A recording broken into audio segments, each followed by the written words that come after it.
is the story of the year's most unlikely success, of a new concept in entertainment that needed investigation.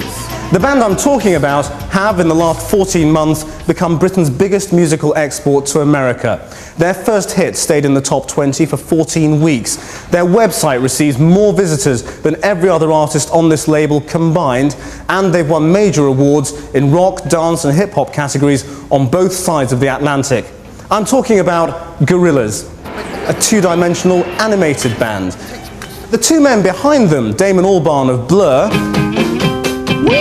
and Jamie Hewlett of Tank Girl fame, have declined to be interviewed about their reasons for creating this concept. So I've come here to talk to Tony Wadsworth, the man who signed them, to find out more. So Tony, how did they sell you this idea? There are a lot of manufactured bands around at the moment. There's a whole, pop scene out there, which is inhabited by all these ex-stage school people who are making these boy bands, girl bands, and so on.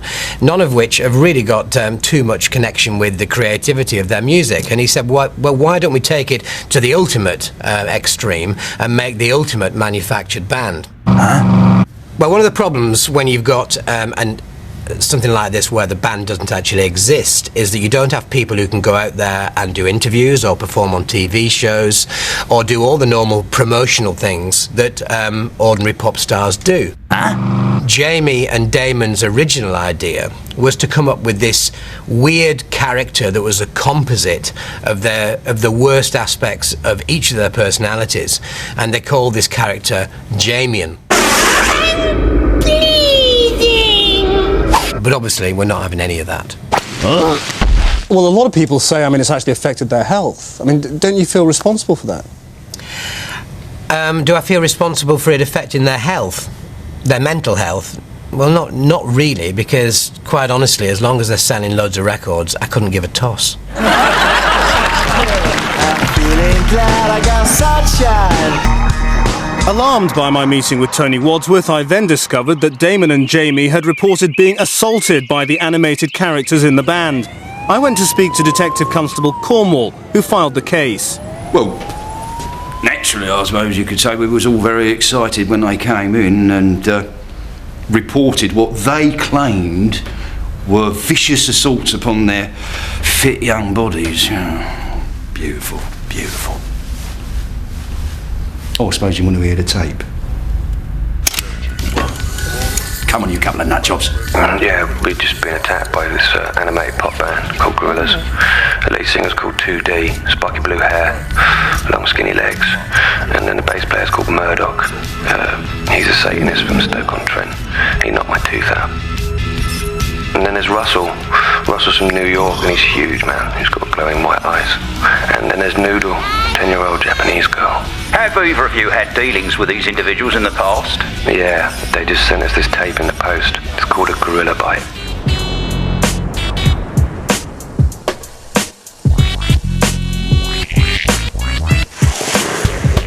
When he lets go of that break, man, it's gonna be like Evel Knievel stomped by a clown through a whole platoon of touring plastic German ground troops. よっしゃ、1000から500上げて、どうだ出る?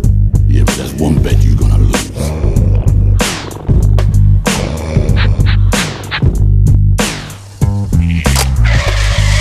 He's never gonna clear that gut. Russell's been texting catering all day and he's coming way overweight. Whoa!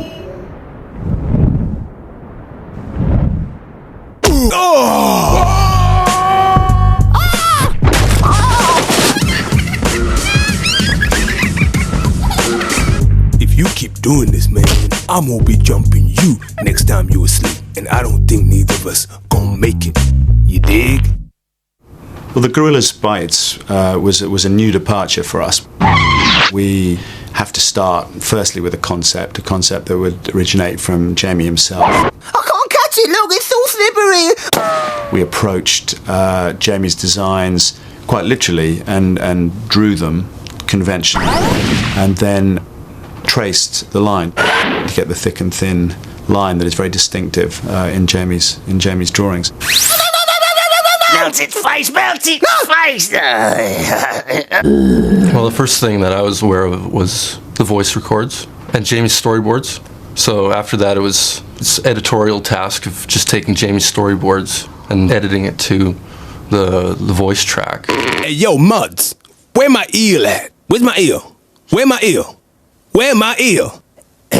He don't feel too good. He feel ill. When we get the line test, we start seeing an actual performance emerging. We start seeing them actually acting, performing. Get up, back to the fucking here. Melt its face, melt its face. Hey, yo, Muds. Rats. There were injuries, weren't there? Have a look at that. Confidential. How do you explain these injuries? This should explain everything. Right. Let's just go through this one more time. Look, I've told you 1,000 times we got attacked by cartoon characters. That's how it happened. All right, boys. Do you fancy some cheesy footballs? I think you'll find when we do get to it, it's a very revealing sequence. Now, you'll notice that the two lads engage in what can only be described as physical violence. So this is Jamie and Damon? Yes. Fighting each other? Yes. And they're wearing masks as well? Yes, that's right, yeah. But you must see things like this all the time, sure? Well, yeah. Well, not normally in the interview room like that. No, that's not normal behaviour. Violence was becoming a recurring theme in my investigation. My next lead was to go to the offices of style magazine Dazed and Confused, where the Gorillaz made their first media appearance.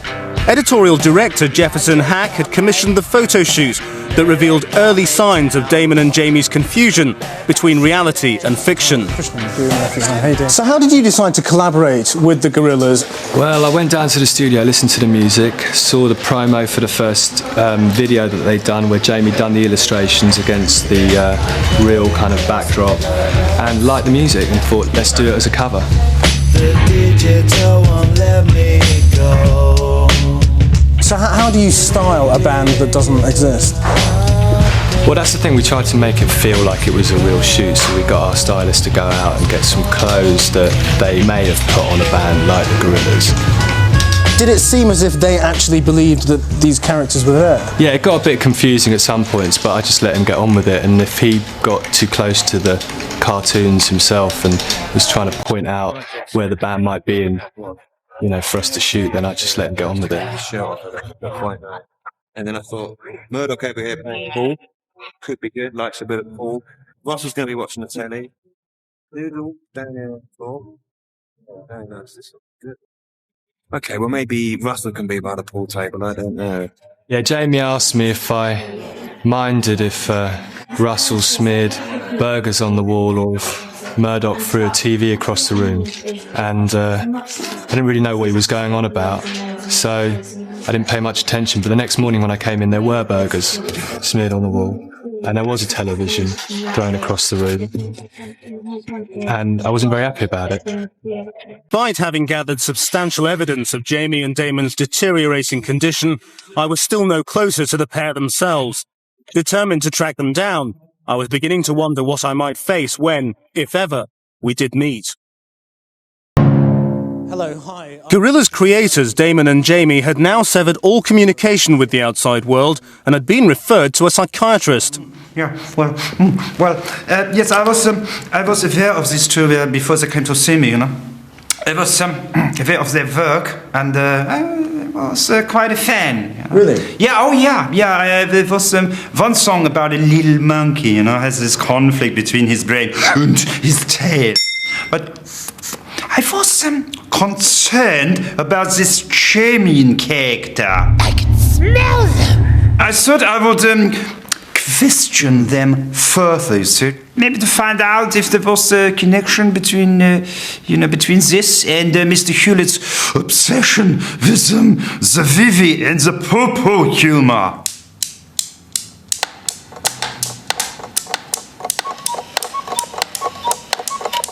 What do you think is the major musical influences of the band Gorillaz? The biggest influence on Gorillaz is me. Jamie, how do you find that these characters have changed? 2D, he's found Tibetan spirituality. Yeah, good. So he's getting in touch with his. Yeah, do you remember we saw him? He was outside the Chinese embassy. We went past in the Jeep.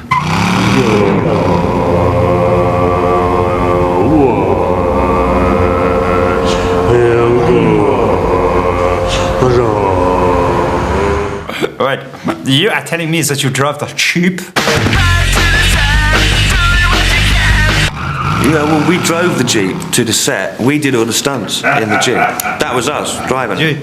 You're trying to tell me that you drove the Jeep that was animated in the video. You drove this. I drove it.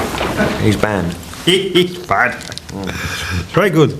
I've heard that you play behind a screen.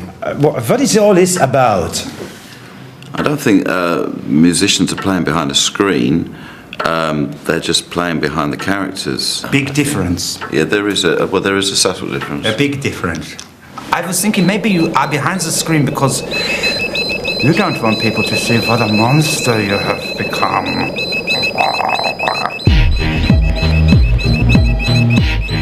I have to say I'm not convinced. I mean, everybody knows these characters are plainly fictitious. I mean, what possible purpose do these fantasies serve? Well, I am presented with a curious and tightly interwoven scenario here. They are surrounded with situations which constantly reaffirm their delusions. Yeah. For this reason, I have recommended that they remain under my supervision for further analysis.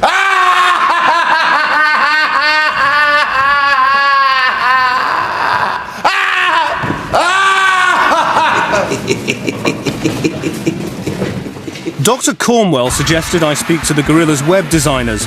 As the band members regularly interact with fans online, the web might be the place to make contact with their creators. My name's Matt Watkins and I'm the webmaster. I hate that word. The Gorillaz live, eat and breathe and hang out on the website online, and kids can come and see where they live, see what they get up to, see what they're into and what their house is all about. Well, the band members are pretty elusive on the actual website, but if you look hard enough you will actually bump into a few of them, and you can, if you're lucky, you can chat to them. They all seem to idolise Murdoc and 2D especially. Stupot, that's 2D's real name. We were deeply in love. I mean, I still do love him, but it was just that Murdoc. I mean, every time 2D's back was turned, he was like trying it on with me, and it kind of just ruined our relationship. And you know, it was a real, well, actually, it ruined a couple of my t-shirts as well, come to think of it. When I first met Murdoc, He told me he'd seen me in a magazine. he said he'd always fancied me. It was quality. He bought me loads of drinks. And asked me back to his place. Okay, cool. I thought he'd live somewhere really flash. But it was just some old van in a Car park. It was such a state. It's not funny. When I woke up in the morning, He was gone. so was my purse. He is disgusting. Last time we were talking about Mr. Harding and the problems he has with his wife. I think we made some progress, gentlemen. I can hear them. I can hear them coming out of that speaker up there. It sounds like the squeaking of an old man's knee joint. Be quiet, Mr. Hewlett. Only it's lower. Mr. Hewlett, you're disturbing the others.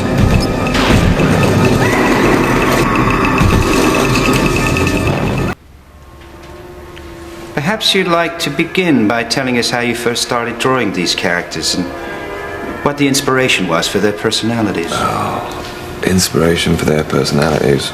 Well, I suppose there's a bit of everything in there, really. Keith Richards, probably a baddie from Scooby-Doo, a couple of stormtroopers, Peter Falk, Brian Harvey, Matthew Kelly, and Darth Vader. That's about it.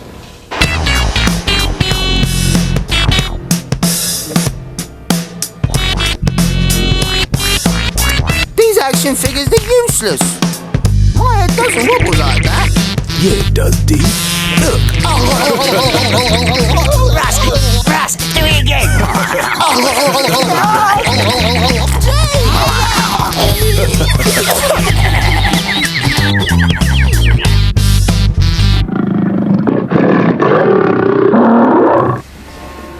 This is how multiple personality disorders start, gentlemen.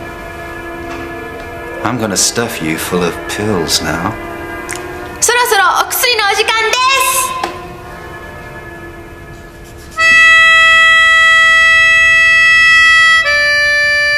す。 It's a thin line that Jamie's walking.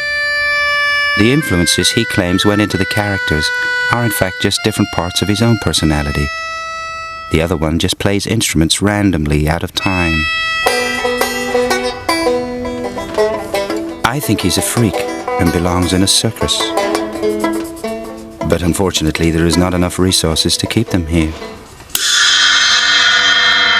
So it's back to the community for the pair of them. Released from hospital, Damon and Jamie finally agreed to meet me. I intended to discover face-to-face exactly why the creation of an animated band had resulted in such mayhem. The interview was conducted at a secret location, and strangely, their identities disguised. It's really good to have caught up with you both. Why have you gone into hiding? Because we're sort of trying to phase ourselves out. I don't think we were ever supposed to be this thrust into the limelight with it. It's just sort of happened like that. Do you think the Gorillaz can survive without you two fronting it though? Well, it's a whole group of people who are working on this. That there could be 50 silhouettes here. There's 2. That's the point, really. Were you trying to make a statement with the creation of the Gorillaz? What we're trying to do is replace order with chaos. What does that mean? It means that I find delivery of misinformation to be as valid as the delivery of information. We feel like maybe we're giving a younger audience something cool to get into instead of all the sort of rubbish that they have to listen to. But is the reality that has ended up being the Gorillaz what you envisaged? Or has it turned into something different? Well, for me, I think it's turned into a bit of a monster. I think this is the reason why I'd like to sort of step back from it. It's sort of gotten out of control. And I think being silhouettes is the first step for us to phasing ourselves out of the picture. Next time we might be outlines, and then after that, we won't exist at all. We'll pull out. Well, good luck. I better let you go. Thank you.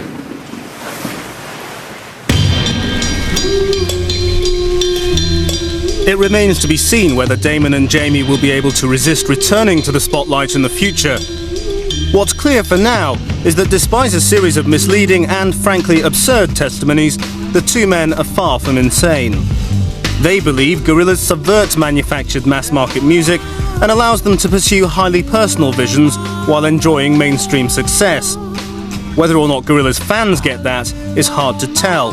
For the time being, the answers, such as they are, lie with 2D, Murdoc, Noodle and Russel.